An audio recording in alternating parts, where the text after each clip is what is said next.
started. It got a bit delayed because that batch concluded with a slight delay. Okay. All right. So let's see what are the things in news today. Yes. By the way, have you read the reader last time? How many times I have to say that? Please read the reader as well, that's provided. So first things first, we look at, of course, 5 news. First is about India allowing the FDI in inventory based e-commerce model. So we'll have to understand what is an inventory based e-commerce model for the exports. Inventory based means, see, e-commerce platform you might know. So you may have Amazon, Flipkart, these are e-commerce places, right? But in e-commerce, there is a type of model known as inventory based. Inventory based means that platform is basically also keep inventory of its own. Generally, what will happen on Amazon, you can also become a seller. You will have the goods which you will only own. The Amazon is a platform which simply connects a buyer with a seller. It is your product which is on Amazon, which someone else is buying through Amazon, right? But inventory based e-commerce model means Amazon will have its own inventory. You might have seen some places there is Amazon Basics. So Amazon has also started manufacturing and having its own inventory. So Amazon has also become an inventory based model because it also have its own product. Product means it has its own inventory. That's an inventory based model. So for that inventory based model, India has now allowed FDI in that model for exports of the goods. Okay, we'll see that in detail. Second is electronic gold receipt. Now what is this electronic gold receipt? See, you can have physical gold, right? The other thing is that you may, instead of physical gold, you can buy exchange traded funds, ETFs. They are partially backed by gold. And then you will also have digital gold. Digital gold is not backed by physical gold at all. It is simply digitally present.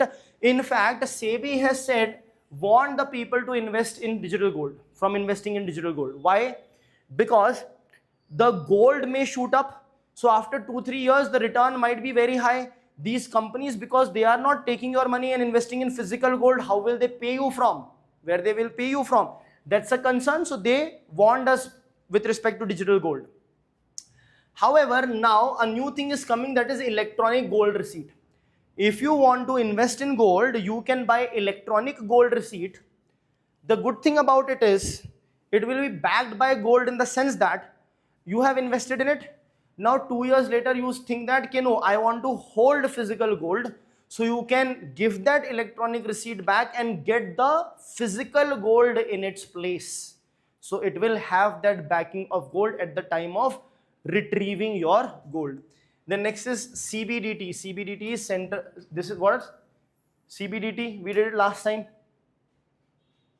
One committee was established by CBDT, Central Board of Direct Taxes. That is CBDT. So CBDT's reporting guidelines have come. Reporting for what? Reporting about the profit a person is making with respect to cryptocurrency. So with respect to cryptocurrency, what is the situation in India? It is neither illegal nor it has any statutory legal backing as such. But if you are trading in cryptocurrency and you are making profit, you will be taxed. That is clear. Now, how will the government tax? Before taxing, the government should know that you are trading in it and how much it is. So for that, you will be reporting. So the CBDT has come up with the reporting guidelines for cryptocurrency. Okay? And this reporting guideline is aligning with OECD's global tax framework. OECD is what? Yes, Organization for Economic Cooperation and Development, that is OECD. Okay. Next is rupees valuation journey. What has happened to Indian rupees valuation? Has its value increased or decreased? Indian rupee is depreciating day by day. So in this, we are going to look at the journey of India's rupee. And then finally, ILO, International Labour Organization's Convention number 193. That is ILO 193 Convention on Decent Work in the Platform Economy. What is a platform economy? It's basically a part of gig economy. Gig economy wherein you might sell your skills on a platform. You can, basically work on a part-time basis on a particular platform, find a job through that platform. So this is platform economy which they are talking about. It's a part of the gig economy in India. And what's a gig economy? It is a project-based economy. It's a gig. Gig is an act. So it's a part-time project-based economy, that is gig economy. When you are asked to do a certain task, your job is not of permanent nature, right? So this is what we are going to see today, right? So first is India allowing the FDI in the inventory-based model. So India has revised its FDI policy. What is FDI? Foreign direct investment. Explain it. I did not ask the full form. I asked what is foreign direct investment.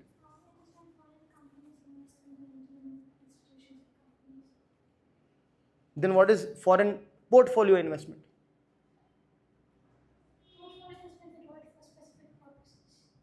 This is not for a specific purpose. If it is not for a specific purpose, why do we say FDI for insurance, FDI for e-commerce, FDI for defense? It is for a specific purpose, no?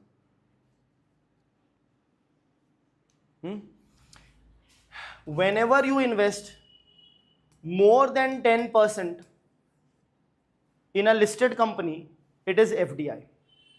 And whenever you invest any amount in an unlisted company, it is an FDI. Then what is foreign portfolio investment? Investment which is less than equal to 10% in a listed company is a foreign portfolio investment. Is that clear? So for an investment to be an FDI, it should be more than 10% of the value of the company. Okay? Okay, so that is the idea of FDI. Now this foreign policy, FDI policy which has changed, what it is going to do is, it will allow the companies to now maintain inventory exclusively for exports. Inventory exclusively for exports. So what does that mean? I have taken an example of Amazon.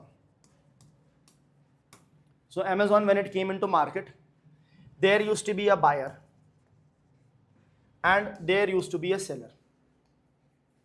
The buyer will register themselves on the Amazon platform. They will register themselves on the Amazon platform. The seller will come on the Amazon platform to buy the things.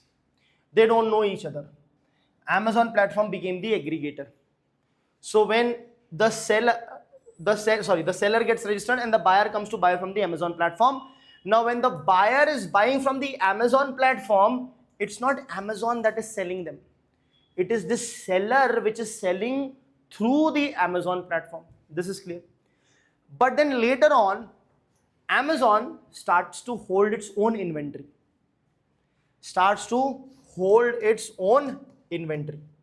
If you open an Amazon app, you will see Amazon Basics. That is Amazon's own products. So that is the inventory that it starts to hold. But it is again for domestic uses only, for us to buy in India. But now they can hold inventory for exports also. Right? So the amount of money that they will require for holding inventory for exports, for that FDI is now allowed. Okay? So FDI is now allowed to maintain inventory exclusively for exports. That is the news. Okay? But one criteria, it is applicable only for the goods that are manufactured or produced in India. That means this money of this FDI which you will be investing for inventory that is going to go to the exports, that should be of those goods only which are produced or manufactured within India. That does not mean that India cannot buy raw materials. Of course, raw materials can be imported, but the majority of the value addition should have taken place inside the boundary of India. That is the idea here. So what has changed? Simply that the foreign e-commerce firms, these can now own and manage inventory for exports. Previously, what was happening? You are a seller, you are selling your product from my platform. Now I don't even need seller. I may still keep seller, but I can have my own product, my own inventory. Either I have myself produced it, or I might have taken it from someone and I'm saving it with myself only. That is my own inventory which is owned by me, not by any seller. So that can be done over here. However, some things are still not allowed. Inventory based e-commerce for domestic retail sales is not allowed. Inventory based e-commerce for domestic retail sales. Okay. FDI in multi-brand retail. Multi-brand retail. Multi-brand means you are holding other brands, multiple brands. You are doing it for the domestic purpose. For all these purpose, FDI will not be allowed. FDI will not be allowed means foreign direct investment will not be allowed. What's the objective of this? Simple objective. When you will have more FDI, means more fund. More fund means more production, means more inventory, means more export. So of course, it is going to boost India's exports. When it will boost India's exports, India's share in exports will increase. India's global presence will increase. So all these positives are mentioned here. Improve global market, reduce the compliance burden, support tier 2 and tier 3 manufacturers and artisans. Because more and more people will come, so more and more. Why it will support this? Because a lot of artisan and the tier 2, tier 3 countries, cities are basically exporting their goods. Now they will also be able to use the help of these platforms to export their goods via this. They can directly sell it. Directly sell it to Amazon. Here is my product, keep it, create your own inventory and you sell it. That is the idea. So major beneficiaries this. Now why are these major beneficiaries? Because these are the things that are actually exported from India. Gems and jewelry, very, very important. A very high amount of exports we do in gems and jewelry. In fact, I think after petroleum, it's either second or third. Gems and jewelry. Garments, very important. India is a very big player in textile exports. Who are India's competitor in textile exports? Bangladesh and not Pakistan. But Bangladesh is East Pakistan only, previously erstwhile. Bangladesh and Vietnam. Vietnam is a competitor. Okay. Let's see what has changed. Earlier and now. Earlier, 100% FDI was allowed in marketplace model. Marketplace means Amazon acted as a marketplace. The seller registers themselves here, the buyer buys from here. It's simply a marketplace, an aggregator. But now inventory model is also allowed. Amazon can hold its own inventory for exports. Okay, so previously inventory model was prohibited. Now of course inventory model is allowed. Okay. The difference between inventory model and marketplace. So you can see the clear difference that I was explaining since along. Marketplace means the goods will be owned by whom? Whoever is the seller. In inventory model, e-commerce company will hold it. Okay. In market model, it facilitates the buyers and sellers. You can see this. But in inventory model, it sells directly to the person. Okay. That is the idea. So these are again the positive. It will promote e-commerce, it will strengthen the MSMEs, so on and so forth. Just give me a minute. Just need to have some water. Okay. Any doubts so far in this article?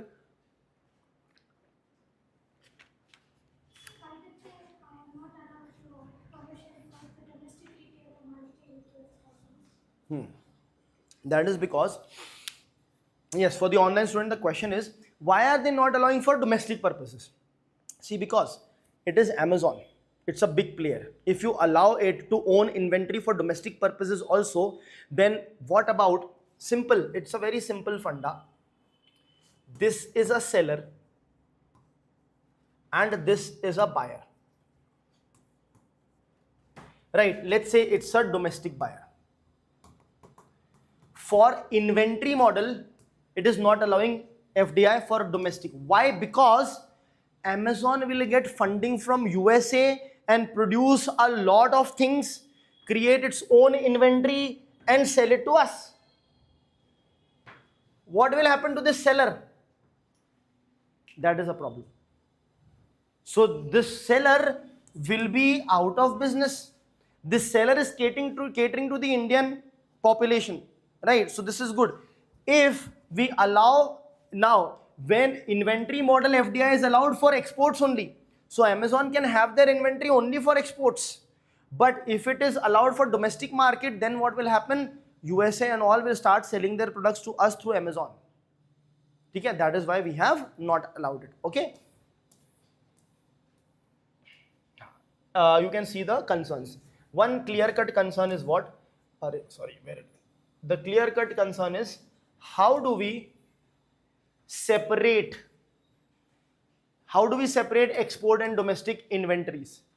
Amazon will get the investment, say it is for Indian market, create an inventory, and then later on it can be exported as well. So it is difficult to separate. You will have to closely monitor that. Okay? So as a result of which it can be possibly misused also. You take the money, you take the investment and sell it to us only. Okay? That is a problem. Clear? Yes. Any doubts? Let's come to the next topic, that is electronic gold receipt. Okay. So electronic gold receipt is what? As I mentioned, you have different ways to invest. You can basically look for physical gold. That is one thing, that is physical gold. Or you can have electronic gold as well. Good thing about physical gold is physically present with you. So there is no psychological impact or a concern or any risk of that sort, whether the money will if you invest in electronic gold, digital gold, whether the money will come back to you or not, you don't know. The company can default, but physical gold is in your hand. That's good. But the negative in that is what? You have to keep it safe.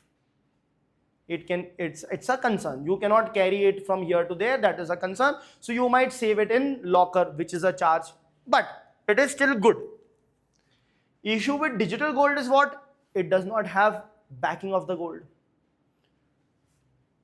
So to address this issue, the government comes up with the concept of electronic gold receipt. Now, electronic gold receipt, I would say it is a very logical and it is a very intelligent instrument. What is this intelligence over here? If physical gold is there, if you want to invest 100 kg, 100 people want to invest 100 kg total of physical gold, 100 kg of gold will be imported. Some of the gold is mined in India only, but India imports hundreds of tons of gold every year. That hundreds of tons. So 100 kg will be imported. If you have digital gold, then there is no backing, so you are worried. So electronic gold receipt does what it does is, when you invest in electronic gold receipt, let's say you have invested 1 kg of gold. It has a gold backing. How does it have a gold backing? Like this, 100 people invested in electronic gold receipt. Some people will remain invested for 10 years, 9 years, 8, 7, 6, 5, etc., etc. So if 100 people had invested, some people would want their gold 10 years later. Some people would want 6 years later, 7 years later, so on and so forth. Everyone is not going to want at the same time. So let's say 100 people now invest in electronic gold receipt. Next year, 5 of them want it back. So those 5 people will be given 1 kg of gold each. So how much gold you have to import? 5 kg. Next year another 5 people wanted 5 kg of gold. But you enabled 100 people to invest 100 kgs total, but imports went down because you will want to keep invested, you will not want it back every single year. That is the beauty of this electronic gold receipt. Okay? So whenever you want to withdraw, you will either be given the money or you will be given the physical gold also. Okay? So you understood the logic of this. That is the logic of this. It is basically going to be exchanged based on the trading of the physical gold. Whatever is the price or the gold amount, it digitizes the gold ownership while allowing physical delivery whenever required. How is it able to give physical delivery whenever required? Because every single time all of us is not going to demand. Right? That is the idea of it. Okay? So what is EGR? It is SEBI regulated. Of course, it's a capital market instrument regulated by SEBI. SEBI regulated electronic security, which represents the physical gold, as I have explained. Gold is stored in SEBI accredited vaults. So of course, some amount of gold at some point of time has to be stored. So if 100 kg have been in, let's say 1000 tons, 1000 kg or 1 ton has been invested, at least 50, 60, 100 kg I should have it, because whenever people need, I will have to deliver them. Okay. Held in demat form, purity 995, 999. This is, both of them approximately is 24 karat purity. What is 24 karat? How do you calculate that a particular thing is a 24 karat? What happened to this? Yes. How will you ensure? 24%. 24. What is the difference between 22 karat and 24 karat? 24 karat is 999 purity standard, 99.99%.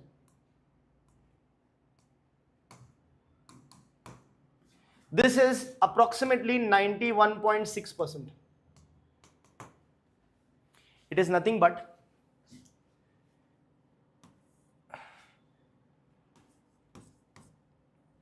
so if you talk about the carat value, you divide that metal into 24 units. Out of that 24 units, how much unit is gold? If it's 24, 24 by 24, approximately 99.99%. If 22 parts is gold, out of 24 parts, 22 part is gold, that comes out to be 91.6% of gold. Is that clear? Generally, the ornaments is made 22 and below, 22 minimum, because 2 parts should be some other metal to give it strength and hardness, because gold is basically a soft metal. Okay? Sure. How does EGR work? I have told you, gold deposited with SBI registered vault manager, equivalent EGR will be credited to the demat account. It is traded on, what is this, NSE, BSE, National Stock Exchange and Bombay Stock Exchange. Electronic ownership will be transferred to you within T+1 settlement. T+1 means T, whatever the time they give, plus 1 day. T+1 days of settlement. Investor can request physical gold delivery also for that. Okay. The EGR that you are holding gets over once the gold is delivered, of course. Okay. Key participants. So vault manager will be there. We know because it will be in the vault, so there will be vault manager, the stores or the which will verify the gold. Then depositories, it will maintain the EGRs in your demat account. Then NSE, BSE, these are also the stakeholders, because that's where it will be traded. Then stockbroker, this is the broker intermediary through which you can basically buy it. Let's say you buy it through the Grow app. Grow app becomes the broker. And of course, you will be the investor. Okay? Yes. What significance will it give?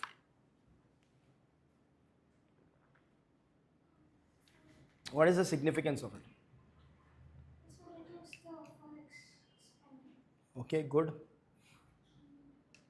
And also it will be trading at the National Stock Exchange and the Bombay Stock Exchange, which is at a national level, so the prices will be same.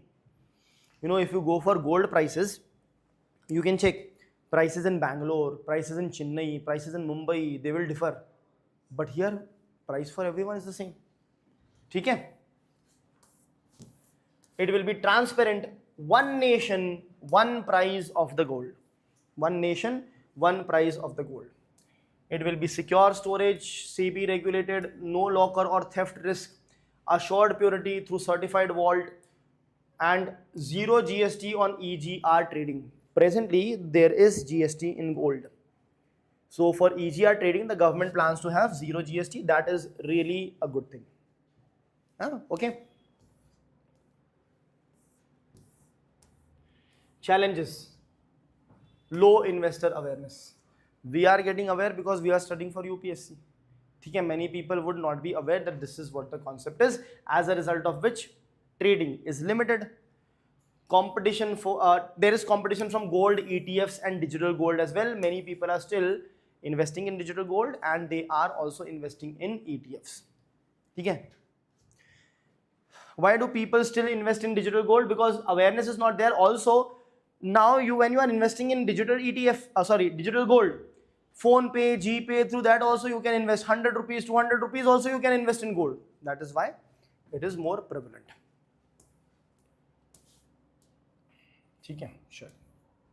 Yes, any questions guys? Online students, there are some students here in the Zoom also, right? Yes, any questions? No questions? Are you understanding? When you don't ask question, I doubt that. Yes? So this is kind of similar to using the insurance money at account because it's not used by the people immediately and it's Huh. No, it will not be similar because see the regulator is SEBI, which is a government entity, but the companies, okay, you can say that, yes, that is a way, because the money will be invested. If the money is invested for 10 years, of course, that money can be utilized, of course. Okay, let's look at next. CBDTs, Central Board of Direct Taxes Crypto Reporting Guidelines. As I have said, cryptocurrency, when you're trading in cryptocurrency, the government will tax. For that to be taxed, the government should know, there should be reporting. So the CBDT has come up with the guidelines for reporting, and this guidelines is simply based upon OECD's global guidelines. That is what the news is. Yes. Okay. Why do we need the guidelines? Simply because increase in the crypto assets. People are getting aware of crypto assets, people are investing in crypto assets, so there is growth in crypto assets. So that is why it is important to regulate it. So that is why it is important to come up with guidelines of reporting the crypto assets. That is why there is a need. Okay. What are crypto assets? What is cryptocurrency, by the way? What do you mean by crypto?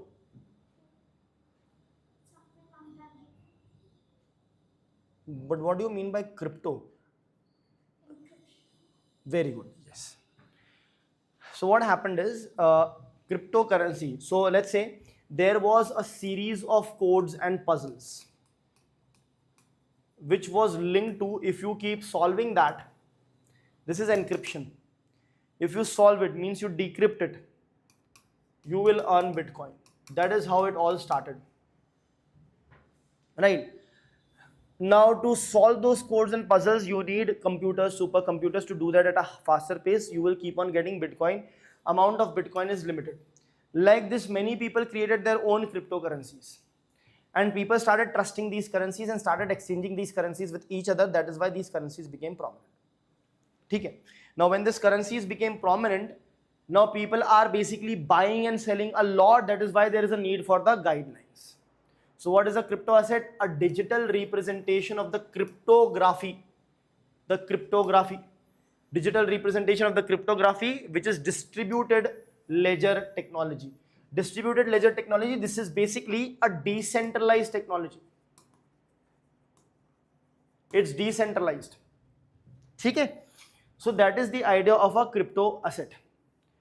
It will include cryptocurrencies, crypto tokens, bitcoins, Dogecoin. All these things are cryptocurrencies.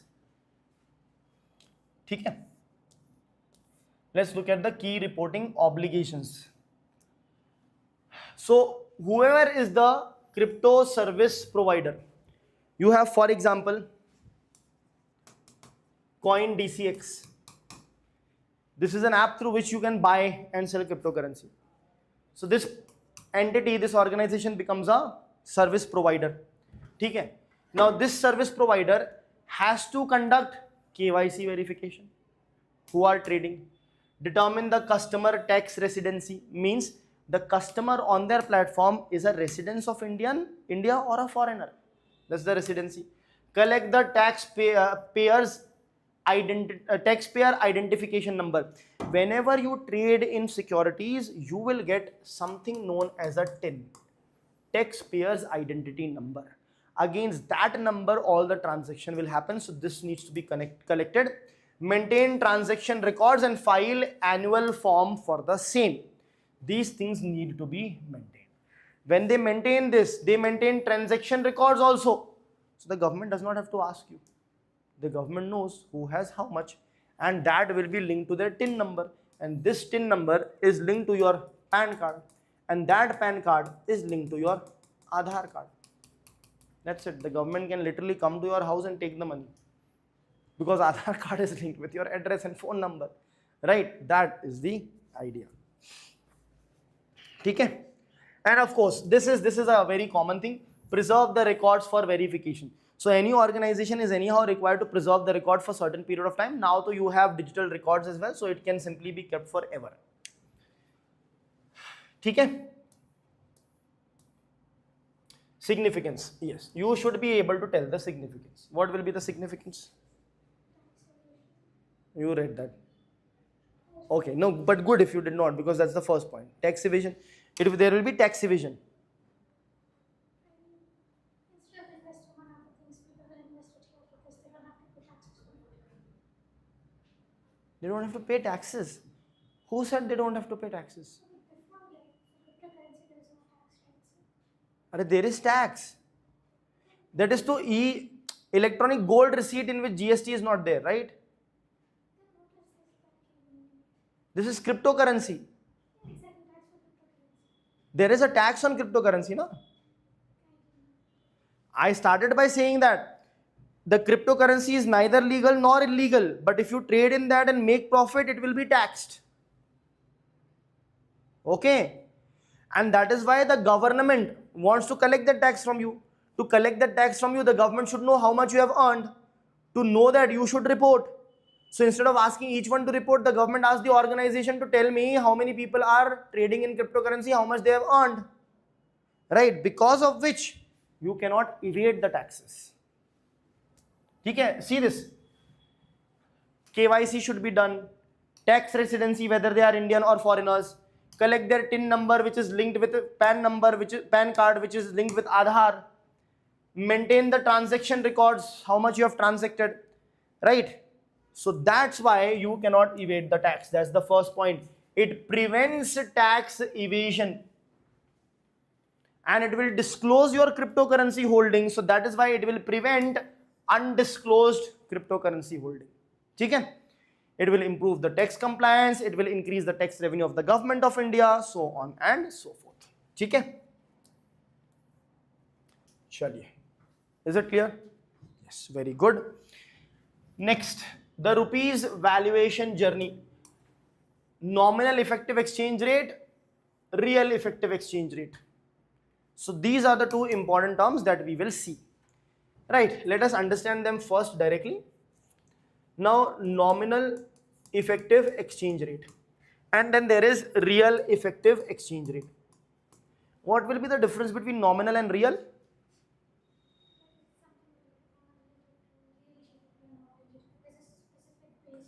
So what will be the difference between nominal and real? So what do you take into account?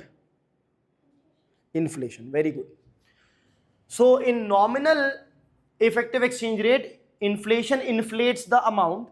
Real effective exchange rate, inflation is adjusted. So real effective exchange rate is inflation adjusted. It's going to be inflation adjusted nominal effective exchange rate. So what do we have to know? We simply have to know effective exchange rate, isn't it? We simply need to know this. Is that clear? Now, so what is this effective exchange rate? What happens is, we know $1 is, let's say, 96 rupees. This is the dollar rupee exchange rate. What is effective exchange rate? For effective exchange rate, what we do is, we basically take a basket of currency. We would rather take, where is it gone? We would rather take a basket of currency. Yes. Basket of currency. Why do we take a basket of currency? Because we trade in various currencies of various countries. That is why we rather take a basket of currency. Now, how is that basket of currency decided? You will have in it dollars, pounds, euros, yen, Chinese renminbi, etc. What will be the percentage? The percentage will be dependent upon what is the percentage of trade that you have in these currencies. This will form a basket. Now this basket can be bought in how many rupees? That becomes the effective exchange rate. Okay? So this basket, for example, will have let's say 60% value will be of the dollars, 20% value will be of the euros, 15% value of the pound, so on and so forth. So it will consist of something like this: $0.6 plus 0.2 euros plus 0.115 pounds plus 0.1 yen plus 0.505 Chinese renminbi. So all these taken together, how much rupee do you need to buy it? That becomes the effective exchange rate. When you adjust it for inflation, it becomes the real effective exchange rate. If you have not adjusted for inflation, it remains the nominal effective exchange rate. That is the idea. Okay? So that is what this article is all about, the journey of how India's effective exchange rate has deteriorated, or you can say depreciated. Yes. So yes, let's see this definition. NER, nominal effective exchange rate, weighted average of the rupee against 40 major trading partner currency. So it will have 40 major trading partner currencies combined together, and it is not adjusted for inflation. And REER is what? Is the weighted average of the rupee against 40 major trading partner, but it is adjusted for inflation. And what is the present situation? There is a graph, I think, which we will see. Yes, this is the graph.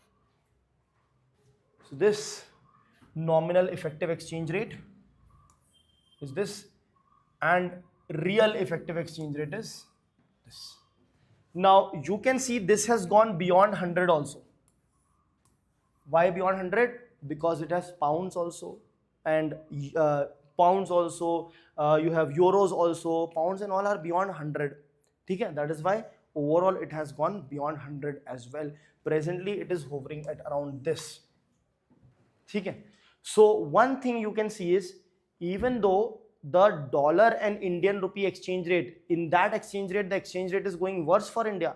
But if you look at this, 2022 it was 105, 2023 it was 106, 24 it was 107, but presently it has become better. That means against dollar we might not be doing well, but with respect to other countries we are doing well. Is that clear?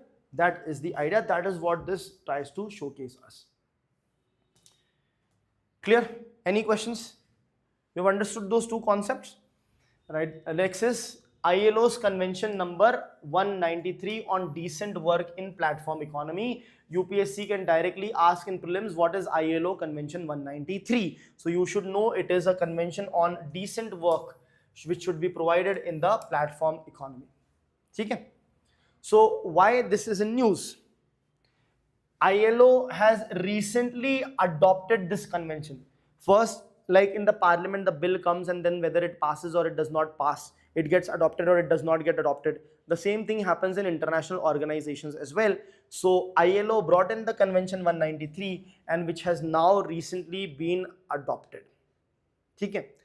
And this convention is legally binding. It is the first legally binding international treaty for gig and platform economy. For gig and platform economy. So let's see what this convention has. Establishes minimum floor of labor rights. Minimum labor rights needs to be there. In addition to this, you can give more, but minimum needs to be there. What these provisions include: fair wages, timely payment, social security, your pensions and stuff, occupational safety, algorithmic transparency. There needs to be transparency with respect to the algorithm. Take for example the delivery people, right? So how does the algorithm work? Where you have more money for the same kilometers of ride or the same duration of ride, all those needs to be clear so that the people can utilize it better. human oversight in automated decisions. Basically, the automated decisions are there, the algorithm functions all algorithmically, basically, or based on the data, but there needs to be human intervention also there in order to see how the data is performing, right? And then prevent workers misclassification. So workers also needs to be properly classified with respect to, it should not it should be a proper classification of different tiers of workers also on the platform economy. This is what it has. Now, what did India do? India did not vote in favor of it, did not vote against it. India abstained from voting. Abstain means did not vote. Why? See, of course, recently the new things have come into picture, right? So existing framework is present under code on social security. So we need not have another ILO thing on us, because we are anyhow trying to do it at our pace and our manner. Then India ratifies ILO convention only after legal alignment. Why? Because this is the ILO convention, we have our own social security code. We should need to see whether they are in sync or not. If our social security code said something and that said something, that will be a problem. So we need to see our legal alignment, only then we can do something about it. Okay. Also, labor is in a concurrent list. That means the rules and regulations needs to be made by, can be made by both the center and the state. So you need to take the states also into confidence. Okay. That is the reason why India sort of abstained from voting in this. Significance is that it protects the gig economic workers, enhances transparency, promotes decent work culture, social security, etc. Concerns are what? Workers misclassification may still continue, right? Limited legal protection for gig workers, right? They cannot form as such union, and also forming is very difficult. You are working from your home as a gig economy worker, someone from their own home, how they are connected. If the company is not treating you well, imagine that this is a company, let's say it does not treat some people well, people can unite and raise their voices. There everyone is disconnected, so that can be a problem, right? Could affect India's global labor leadership, meaning India abstaining, if India does not follow, it can hamper this. Then people will say ki your labor is basically not given human rights. All those criticism comes onto India. So that can be a problem. Very quickly, gig economy in India. What is gig economy? It is task-based temporary economy with easy entry and easy exit. It is rapidly growing because of quick commerce, e-commerce, digital India, smartphone penetration. Because of this, the gig economy is on the rise. And also because of the rising demand for app-based services. Everything is on app now. The maids are also on app. Everything is being done by app. It is flexible. There is easy entry. There is easy exit also. And the Niti Aayog projects that 2.5 crore gig workers will be there by 2029-2030. So what's the way forward? There needs to be specific rights, right? Legal rights for gig workers specifically. Social security fund should be there for them. Then accident insurance, health insurance, all those things should be there for the gig workers, because they are sort of, you can say, deprived into an extent that they don't have social security thing, they don't have the pension scheme, the provident fund, etc, etc. Okay, that is why all these things should be made available to them. Clear? So this is very important from your mains perspective. Let us try to solve some of the questions. Yes, question 1. With reference to the revised foreign direct investment policy of India for e-commerce in India, consider the following statements. First, foreign funded e-commerce entities may maintain inventory in India exclusively for exporting domestically produced goods. That is correct. 2. The revised policy permits foreign funded inventory based e-commerce for domestic multi-brand retail sales. Multi-brand is not permitted, so the correct answer will be A, one only. Which one of the following best describes an electronic gold receipt?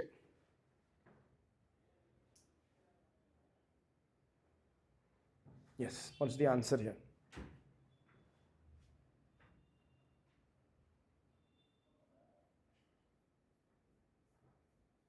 Yes.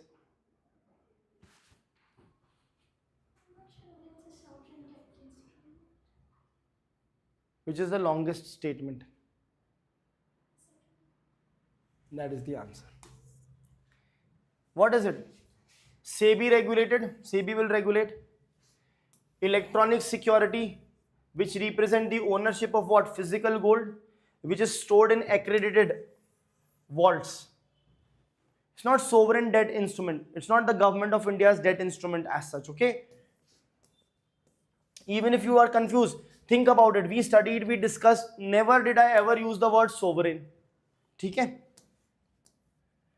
Next, consider the following statements regarding OECD's crypto asset reporting framework. It seeks to improve international tax transparency relating to crypto assets. I'll tell you one thing. When these questions come, it seeks to improve. Yes, it's very subjective. It seeks to improve. Yes, it seeks to improve. Whether it will improve or not, different thing. It seeks to improve. Yes, it seeks to improve. Correct. It applies only to cross-border crypto transactions and excludes domestic. No, it includes domestic also. So 2 is incorrect. It requires reporting crypto asset service providers to identify the tax residency of the users. Yes, only 2. Next, which one of the following best explains the significance of the real effective exchange rate? It measures the exchange rate of the rupee only against the US dollars. Incorrect. It measures the weighted exchange rate after adjusting for inflation differentials with trading partners.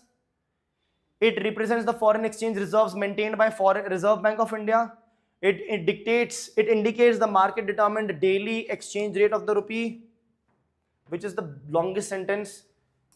B. That is, with reference to ILO Convention 193 on decent work in the platform economy, consider the following. It mandates algorithmic transparency in significant automated decisions affecting the platform. Yes. Requires worker classification to be based on the actual nature of work rather than contractual labels. We'll come to this. Yes, that is correct. India has ratified the convention after aligning it with the 3 is incorrect. Since 3 is incorrect, this is gone, and this is gone. So the correct answer is A, that is 1 and 2. Yes. Yes, any doubts? All right, guys. So that's about it. Thank you.